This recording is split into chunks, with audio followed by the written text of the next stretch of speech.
That which defiles 7. The Pharisees and some of the teachers of the law who had come from Jerusalem gathered around Jesus and saw some of his disciples eating food with hands that were defiled, that is, unwashed.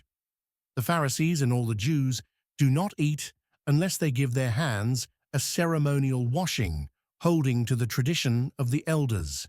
When they come from the marketplace, they do not eat unless they wash, and they observe many other traditions, such as the washing of cups, pitchers, and kettles. So the Pharisees and teachers of the law asked Jesus, "Why don't your disciples live according to the tradition of the elders, instead of eating their food with defiled hands?" He replied, "Isaiah was right when he prophesied about you hypocrites. As it is written, 'These people honor me with their lips, but their hearts are far from me. They worship me in vain. Their teachings are merely human rules.' You have let go of the commands of God and are holding on to human traditions." And he continued, "You have a fine way of setting aside the commands of God in order to observe your own traditions. For Moses said, 'Honor your father and mother,' and anyone who curses their father or mother is to be put to death. But you say that if anyone declares that what might have been used to help their father or mother is korban, that is, devoted to God, then you no longer let them do anything for their father or mother.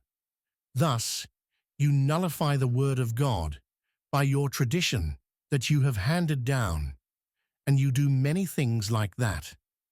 Again, Jesus called the crowd to him and said, "Listen to me, everyone, and understand this.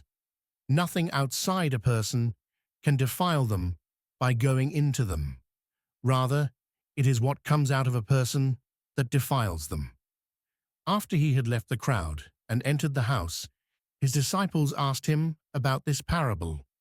"Are you so dull?" he asked.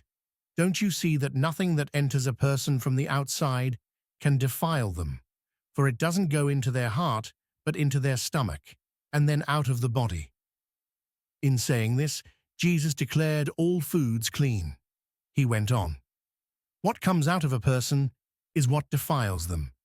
For it is from within, out of a person's heart, that evil thoughts come: sexual immorality, theft, murder, adultery, greed, malice, deceit, lewdness, envy, slander, arrogance, and folly.